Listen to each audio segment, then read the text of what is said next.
Today's video is brought to you by Squarespace.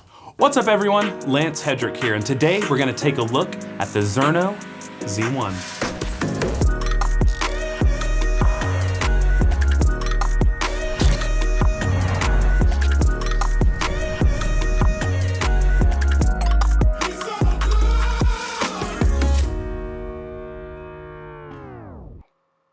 Now, before going too deep into this, I'm gonna ask that you would take a second and hit the like, the subscribe if you've watched my content before and enjoy it. If not, welcome to the channel.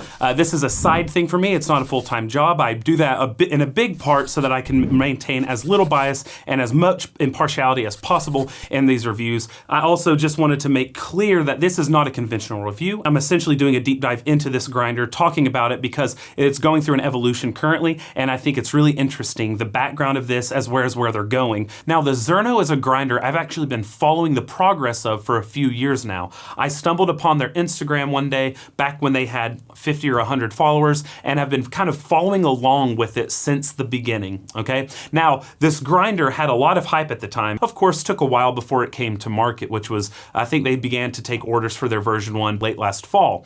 Now, early on, I reached out to them and was saying, before you go on pre-sale, I'd love to buy one. If you have a prototype that's ready, I'm happy to buy it at your price of $9.99 so that I can, take a look at it. I think this is a sorely needed grinder. It straddles the gap between the cheap, pretty low quality made 64 millimeter grinders and the more expensive ones that are, $1,500 to $1,800 with like the Lagome P64. And that was kind of a lacuna, a gap that I saw that I felt needed filling. There are people who, weren't really wanting a DF64 because there are mods you have to do, and it's a little bit more suspect in some of its construction. And then people also didn't want to pay $1,800 for a 64 millimeter grinder, which is completely understandable, and that's why I have not done a review of one of those types of grinders. To me, you're way past the point of diminishing returns, which is, a very relative subjective phrase, I understand that, but in reality, it seemed like there needed to be something to fill the slot. And when I first saw this grinder, the predicted sale price was $999 US,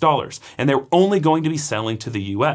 Now, over time, that's obviously changed, and their most recent drop, their V2 drop, happened internationally, at least to Europe and to the US, though I think even more. I debated making a video with this grinder, though, because they're going through so many iterations. Kind of their second version is way different than this one. Well, not necessarily way different, but there are a lot of different upgrades. And so I was torn on whether or not I should spend time to make a review on it, because what you're seeing here is not what you'll get.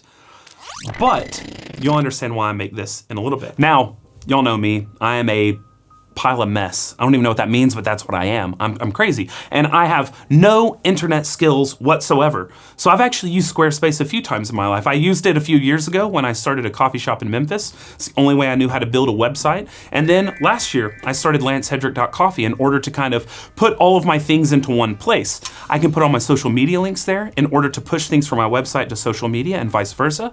I can build a community there through like a blog or something where I'm able to respond to comments, which I plan on doing actually kind of shortly.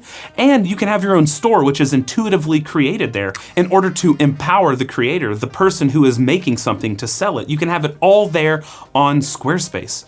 Absolutely easy, and anyone can hop on there and do it. They have preloaded templates and different things to kind of guide you to it. And it's so intuitive, you literally just kind of point and click, and that's how you change stuff. It's great for a crazy person like me. I can get on there without 1,000 things going on, good to go.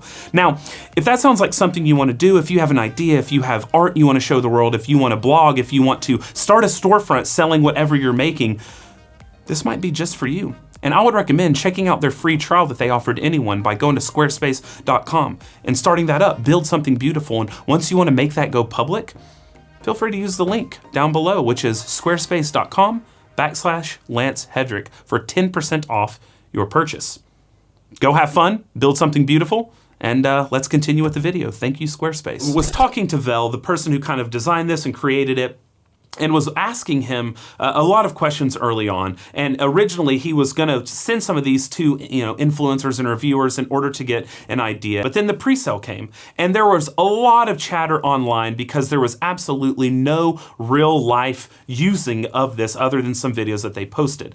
And so I reached out again to Zerno, and I was just like, hey, there are people who are questioning a lot of the movements you all are making because you're putting something that has not been proven at all into the field. And some people are questioning if you're doing a pre-sale in order to actually make a working unit. Is there any way that you can prove that this is a working unit and you're not just trying to gather funds in order to make one that works? He was more so worried about getting it working than the marketing side of it. I decided I'd make him aware of some of these places, some of these forums where the discussions were going on, and I sent him to the EAF Discord, which I'll link in the caption below. I've linked them many times in the past, but it's a great online community of people who are very, let's say, particular and educated, especially when it comes to engineering. There are a lot of fantastic engineers there and just people who are obsessed with coffee. And so I sent him that direction in order to answer kind of the questions and the worries of these people who were just scared about committing to something that wasn't proven. And over time, they have continued this conversation. And today I was kind of just scrolling through all of everything that Vel has kind of said to this community. And there are 24 pages worth of his responses to these people, which is incredible. Now, when I did receive this grinder, he was asking if, I wanted to give any input, if I'd give feedback. I don't like to give feedback prior to making a video. And otherwise it turns into consulting, and it's a really difficult line for me to straddle. I told him, I think it's more than sufficient to bounce ideas off in this group. And so he continued to do that. And the changes they're making from this to V2 are pretty fantastic, and we'll go over all of them here shortly. But I did want to mention in the construction of this, in the call, he told me some of the inspiration he got was actually from a review I did, which I'll link here, of the bentwood grinder of some years, like maybe 2 years ago or so. The dial indicator being in microns and being as smooth as it was. He has in here an auger that acts as a pre-breaker, similar to the bentwood, which I think is an incredible touch and something that he's elaborating on as time goes on. But enough with the backstory. I know that a lot of you don't really care about that. You're curious about the grinder, so we'll jump in. One of the things I really admire about the company is they're trying to make all of their changes retrofittable to the original versions. Of course, some of them likely won't be able to, but for the most part, they're trying to make the bigger changes to be retrofitted. And to have that kind of forethought, I think, is fantastic. And it's actually quite ironic because we all know one big brand that does not like to do that in the tech world. They use their cord on this grinder itself. This grinder is a 64 millimeter, 300 watt brushed DC grinder. And though it's rated to 300 watts, he's been able to push it up to 500 watts safely without heating up. Usually hear of a brushless DC, which typically the higher end grinders have, or AC motors that a lot of grinders have, like the Niche and the DF64 and things like that. Sometimes there's this conception that one is gonna last longer than the other, which might be the case in like a cafe environment, but at home, honestly, as long as the manufacturer is making sure that everything is properly working. Assuming a 30-second grind time, his calculations say that the brushes in here should last up to 5,000 hours, the main capacitor up to 12,000 hours, and the gearbox 20,000 hours. There is more than sufficient torque in here as he uses a 1:5 gearbox. He's stepping it down in order to increase the torque. Now, what I was reading from Vel is that it has a pretty consistent torque output of about 4 Newton meters, but he's peaked it at about 7.5, though it has the capability, I believe I read, of going up to about 9. For some sort of, perspective, the fellow Opus that came out can grind green coffee beans, and it uses 6 Newton meters. The motor is robust, and he has done a lot to ensure that it is more than capable of whatever you throw through it, whatever burrs you put in it. Yada, yada, yada. It's actually pretty easy to access the motor, which is unusual. Typically motors are kind of inaccessible and difficult. And so with this, he's like, it's something that you could arguably service yourself if anything were to happen, which should not happen. Now, this grinder is a fixed RPM at 900 RPM. And the reasoning behind it is actually pretty good. He did a lot of testing at lower RPMs of 500 to 600, but at 64 millimeters, it wasn't really shooting the coffee out in a way that really was super helpful. And going a lot higher, he just found that he needed a little bit more torque, and so a gearbox was going to allow that if you step down the RPM. A lower RPM can help you increase torque if you do it in the right way. And so With this, they settled on 900. Now, with a brush DC, you're not really going to be doing variable RPM. That's more so with a brushless.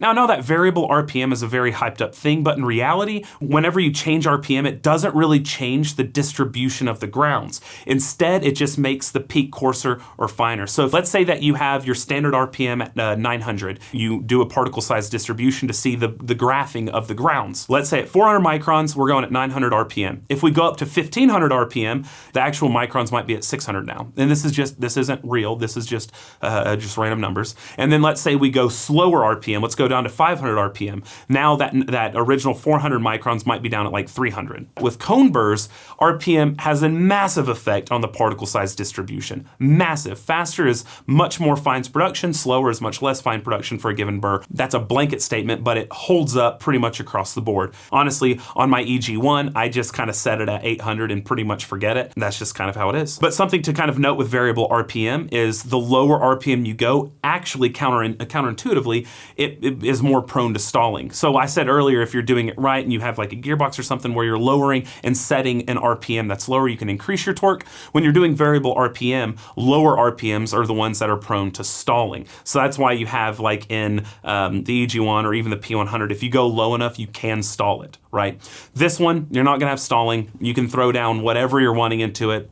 You're gonna be good to go. So as you can see, this is a very narrow grinder, and it's on a stand that's very narrow, okay? So the stand obviously is inspired by something like the iMac, like the Apple computers. And the same with the cord. The cord, as you can see, is essentially the exact one, I believe, from chargers on Mac laptops and whatnot. So this is actually something that will be changed in version 2 right now. You can't really do anything about the cord, but it's gonna have interchangeable cords for version 2. A lot of people didn't like this white. I kind of like it, and he chose this specifically because the creator loves these types of cords, which I can get, but also they're just a little, they're a little maybe too durable. So you have that going on, but what's really interesting to me is the diameter of this. The diameter is 84 millimeters, so you have 10 millimeters of clearance on either side of the burr, okay? So the burrs being 64 millimeters, you have 84 millimeters from side to side. He originally wanted to do 74 millimeters, 5 millimeters of clearance on both sides, but was not able to make that happen, especially with this robust 300 watt motor in the back. But even still, it's really tightly packed in here. Now, a lot of what he has done with this design is he has ensured that alignment is one of the top priorities. As he went through iterations, he kept trying to ensure that alignment was immaculate, essentially. Because that's something I was harping on with the Bentwood, is it comes out of the box more aligned than most other grinders I've played with. This one takes that to another step. It is incredibly well aligned out of the box, and it comes from his engineering background, which I think is unique and something I touched on in my EG1 video with Doug Weber.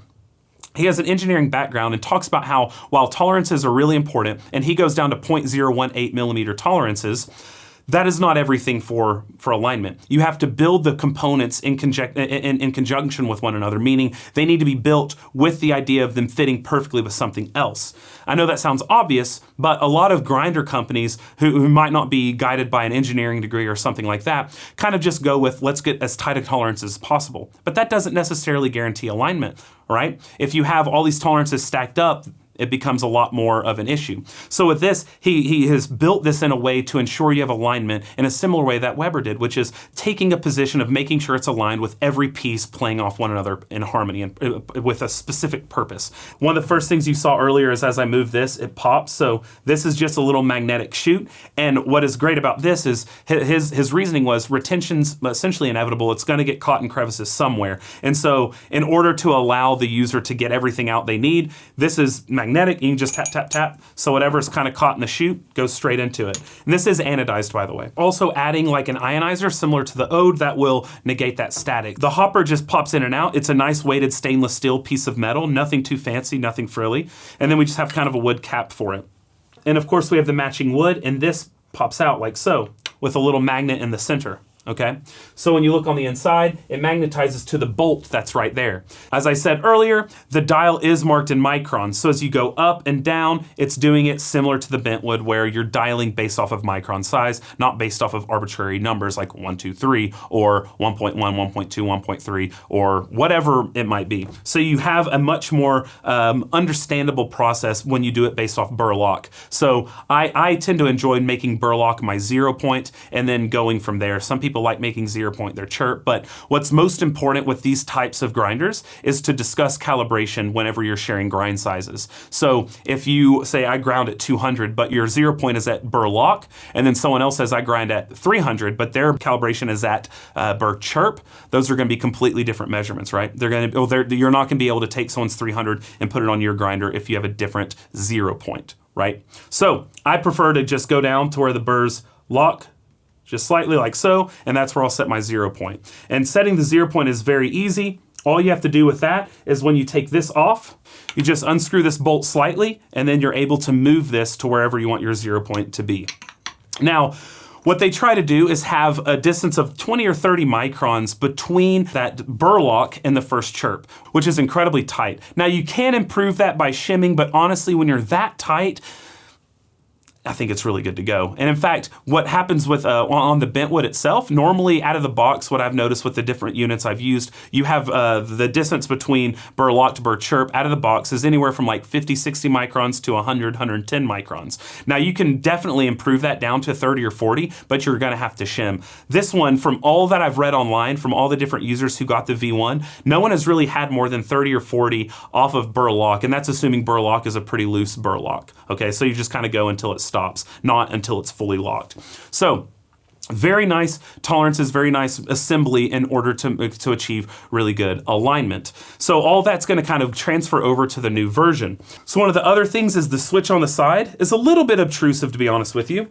It's and it doesn't really match the body of the grinder. It's this big switch. Now I know this sound is pretty bad right there. Wait until we have beans in it. But the switch is pretty ugly in my opinion. I mean, it's nice. It's the same. It's almost identical to the niche switch, but I don't think it really matches this design. And that's something that's coming along with version 2 as well, is changing out the switch to something that will fit the design a little bit better. Now the dosing cup is very heavy. In fact, so heavy that it weighs 334 grams. Now I read that he's looking to lighten it up, maybe go down to 300 or under 300 grams for that, and then kind of changing some of the design of this and make it magnetic to the base. Right now it's just really heavy and it sits below. It doesn't self-center like a lot of these other grinders do that have come out recently, like the Time Moors, the Odes, etc. But it is nice, it is hefty, and it feels good, and it fits perfectly inside of a 58 millimeter portafilter. You put it in, pull it out, good to go. So that's kind of some of the outsides, you know, the aesthetics of it. You know, I'm not a big fan of this color wood, but he's coming out with different color options of wood. He's coming out with different anodized coatings, coming out with different colors. So there's a lot of things he's working on for this second iteration and going forward. Now, when disassembling it, what's really nice is, I got some in my pocket, they actually include these incredible hex keys, okay? And that they're made for the screws on this machine. So you don't have to mess around with a little Allen wrench. It's super great. So all you gotta do is we're gonna take out these long screws right here. Now these screws, there's 2 on the side and they're really long. They go all the way back here to hold this front chamber on. So we're just gonna screw these one at a time and you're gonna see just how long these are. Woo boy, look at that bad boy. All right. Okay, so I did not clean this grinder before, and I'm gonna show you one issue that the version 1 had that he has all but completely fixed for version 2. There was about a gram, or just shy of a gram of retention behind the burr carrier. So somehow fines were getting behind the burr carrier. Now the good news is this was never an issue of exchange, just of initial retention, and as you kept going, there wasn't room for more to get behind it.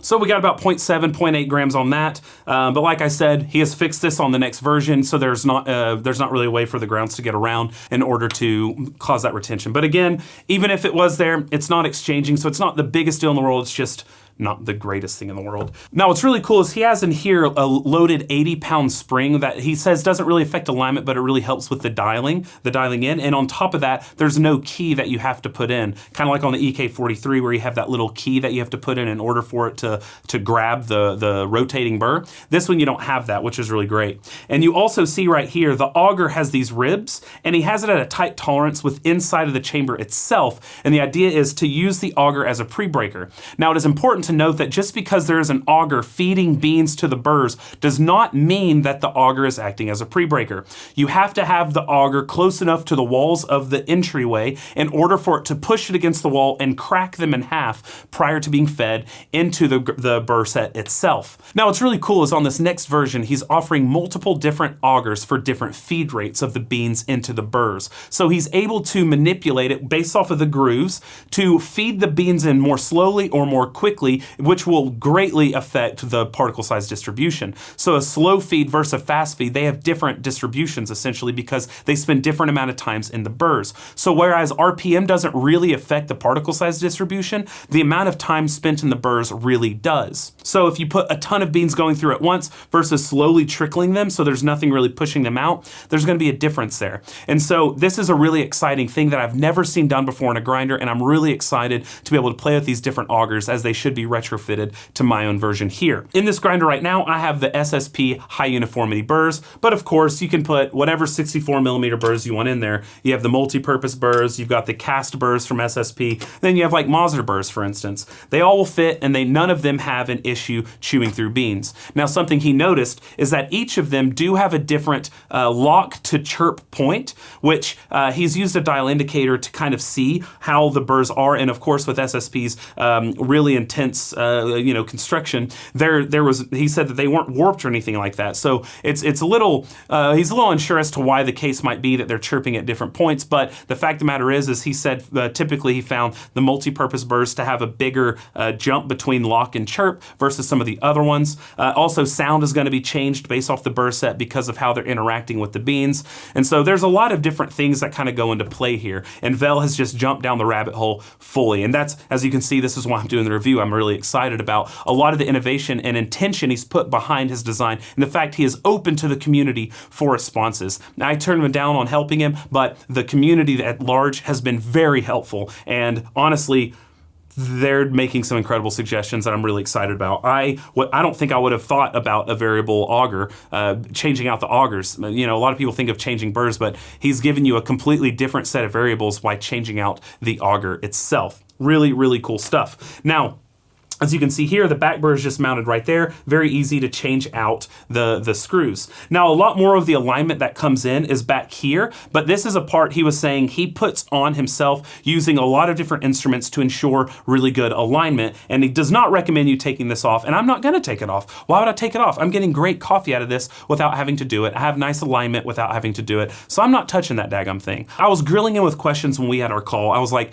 how are you testing alignment before shipping out? Not only does he test the burr sets, but he tests the auger itself to ensure that it's within spec. And then as long as every other piece is within spec, the alignment should be really nice. And so he checks them all, and he also has his own test of checking the lock and the chirp. And he films a lot of them, and I saw that someone was asking about their specific unit on the Discord, and he sent them videos of their specific unit in the testing, which I think is just, it's really cool. And a lot of, there are other grinder manufacturers doing this, like I know WUG2 did it. I got personalized videos of my grinder and how it was aligned, but that's something I think is really nice, especially for these more expensive grinders. Now, another exciting development has to do with the burr sets. They have partnered with SSP to create something really cool, something I think that has been direly needed in the coffee world, especially with these nice grinders. I never understood why this hadn't been implemented before. Granted, there are some grinders that have these, but they're working on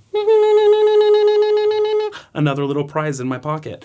Blind burrs, so no screw holes, all right? Now, this is not actually the one from SSP. I found this, I bought a grinder on AliExpress, and this is what was housed in it, which it looks like they are, essentially imitating the multi-purpose burr geometry. But what's really neat is the first burrs that Zerno's going to release are the multi-purpose burrs with SSP, but without the screw holes. So what Hansung told him is it will require 20% more power, but as I already said, they already have more than enough adequate power, but Vel went ahead and upped the output of the power by, I believe 30% is what I was reading in his threads. But yeah, and the reason you need a lot more power for these blind burrs is when you think about it, now the surface area is much bigger. Whereas this has, at 64 millimeters with all these holes, you're now getting, without the holes, about the surface area of like a 75 millimeter burr, okay? So you're getting a lot more surface area, so it's gonna require even more torque. It's gonna require more power. He soon will have available the cast version 2 burrs from SSP, the high uniformity, and the multi-purpose, all right? So that's exciting. Now what's really cool is he's also going to make the burr carrier so that it will fit both these, which you screw in from behind, okay? So what it'll be is magnetic with pins to align it, and then you'll screw it into place with back screws. So the alignment is gonna come from the pins. Those are what's gonna help you put it on there perfectly, and then you're gonna screw it into place to make sure it doesn't budge at all. That's been a criticism of magnetic burrs, is that they can move when they're under pressure, but what he's doing is he's making sure there's screw holes to ensure that they're caught into place. The thing is though, they're gonna make the screw holes identical, so that on the same burr plate, since the holes go all the way through like here, you can either screw in from behind for the blind burrs, or you can still use your regular SSP by screwing in from the top. So some awesome innovations. You can change the auger, you're gonna be able to use blind burrs, the full array of 64 millimeter burrs, and you're gonna have a robust motor while doing so. I absolutely love this grinder so far, I'm not gonna lie. I've been using it quite a bit. Now this is not telling you to go buy this, not at all. I just thought this deserved a review because I really enjoy the passion that he has put behind it. As you've noticed, I've talked about him in a positive light. Now, just to be sure, I know the designers of most all these grinders out there. So the fact that I know them is not going to cause some weird bias, because guess what? I've dished on grinders of the designers of whom I know. I just hope that it doesn't really infringe on the relationship. If it does, if it doesn't, you know, it is what it is. But I think this deserved a kind of a shout out, because if you go to that link below, that Espresso Aficionado Discord, type in Vel Zerno, you can read how much he has been interacting with the community and how seriously he's pulling them in. I know that one guy named Abel, who has one of the version 1 Zernos, is the inspiration for a magnetic base, and he gives credit to him in the thread. And he's taking seriously into consideration all this, and I've never seen that before to this extent, other than Carlos with Meticulous. He's also in that Discord and is heavily interacting with the people there. And stuff like that it brings me a lot of joy. So I'm gonna reconstruct this. I have the HU burrs in, and I'll show you what it sounds like running at filter, running at the finer settings. But I'm not really gonna spend time on tasting, because I've already shown the taste profiles of all these burrs. Now, I will say they do taste a little bit different in this, and I think part of the reason is because it's kind of hyper aligned. And what's more important than variable RPM is the fact that it maintains its RPM so well due to its robust motor. As soon as it starts going, if you hot load it, you're not gonna have any dips in that speed. It goes 900 all the way through. It's very powerful, really great grinder. I used this for all of my testing for the basket video, that exhaustive basket video I did, and it didn't bat an eye, didn't heat up. It was super consistent. It was just absolutely fantastic. I'd set it to a micron, boom, boom, boom, boom, boom, boom, boom. We were good to go. This is 20 grams of coffee. I'm not gonna do RDT. We're gonna start it, select a hot start. So we're gonna just go like so, dump it in.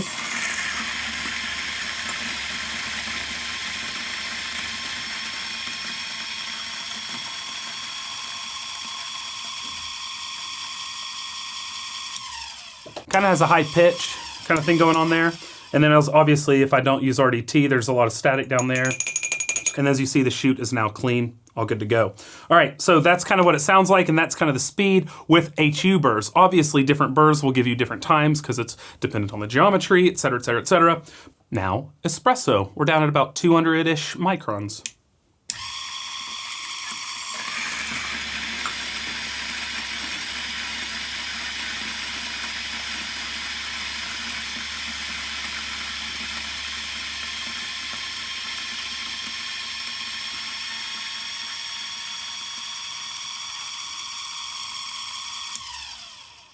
All right, so we got the shot pulled. Now I need to, well, first I need to stir it. Shoot, where's the spoon? In my pocket. All right, let's take a little sippy sip.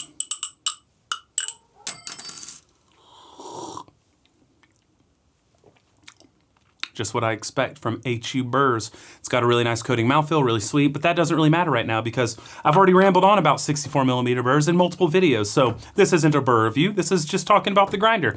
Anyway, I hope that I appeased the patron saint Daddy Hoff by stirring my espresso. I hope that you all enjoyed the video. I hope that this was enough kind of an overview of what this grinder is about, as well as kind of my thoughts on it. Hope that the sound test was helpful. But yeah. I've had this now for about 6 weeks or so, and I look forward to using it more and more, especially as the new iterations come out, and I get some of those things that are retrofittable to kind of beef up this grinder here. Super stoked about the blind burrs, about the ionizer, all the other good stuff. But anyway, I hope that you brew something tasty today, and where's the, oh, one more thing in here. Cheers.